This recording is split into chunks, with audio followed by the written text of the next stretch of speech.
Alright, we're going to look at the process of importing product items into StreamLeader. So what you will receive from your supplier is something like this. It's a supplier price list with a whole bunch of products and a whole bunch of cost items on there.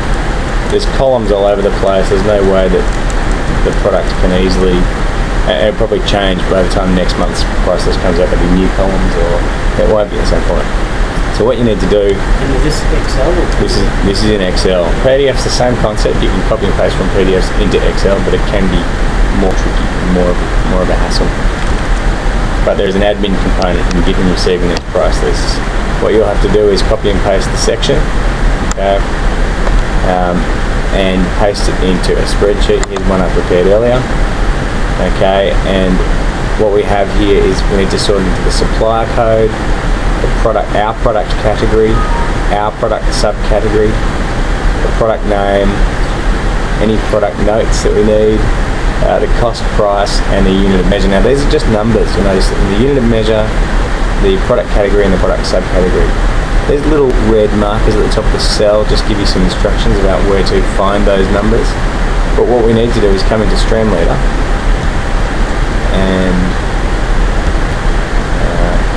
from the main menu, we need to go into maintenance and maintain product categories, and we can now see a number next to each individual category. Obviously that category list will grow over time, but that's the number we're going to use to link up. Now if we click up here, we've got maintain product subcategories, okay, and that we can then have a look at our subcategory. So for 10mm plaster, for example, the subcategory ID is 11. Okay, so if we were doing 10mm plasterboard, then the subcategory is going to be 11 and category is going to be 81. Okay, so we can then just come into Excel again and we can find all the 10mm and we can make it 81 and 11. Okay, we can resort this list and do that efficiently, but it doesn't take too long in the grand scheme of things. Once we've got our list ready to go, we need to select all of the rows. So we click on the first row. We're not clicking on the cells, we're clicking on the actual row on the left hand side, and we'll click on the last cell.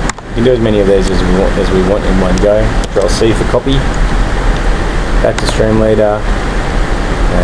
Back to the main menu, into the secret menu, and into the supplier product import button. That brings us up a blank screen. We can click here, we can paste, say yes when we get that message, okay, and we see all the items that we just worked on, okay.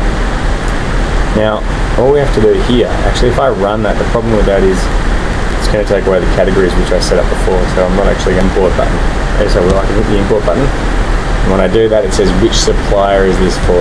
So then we go to our list, okay, all of our suppliers are in here, and we select them and hit the go, okay, which is what I want here. The go button, it's going to do two things. The first thing it's going to do is look for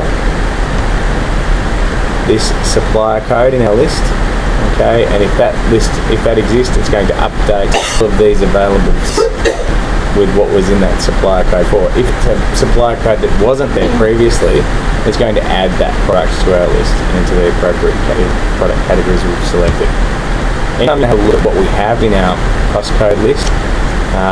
There is what I've called a supplier price matrix, and this could be used, for example, to find, if I want to know anything that's 13mm, for example, I could just go text filters, contains 13,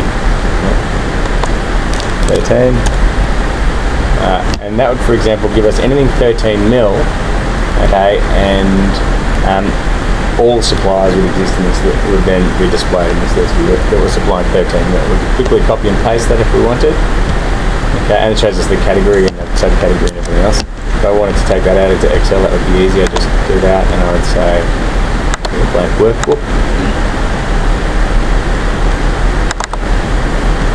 Paste. Okay, and then we can just manipulate that list however we want and make it look pretty and ring around and get cheaper prices from suppliers or do whatever we need to do. Yep. Make sense? Yeah, that's good. Excellent. All right, so I might stop that training there on the product import because I don't think there's any more to discuss with that.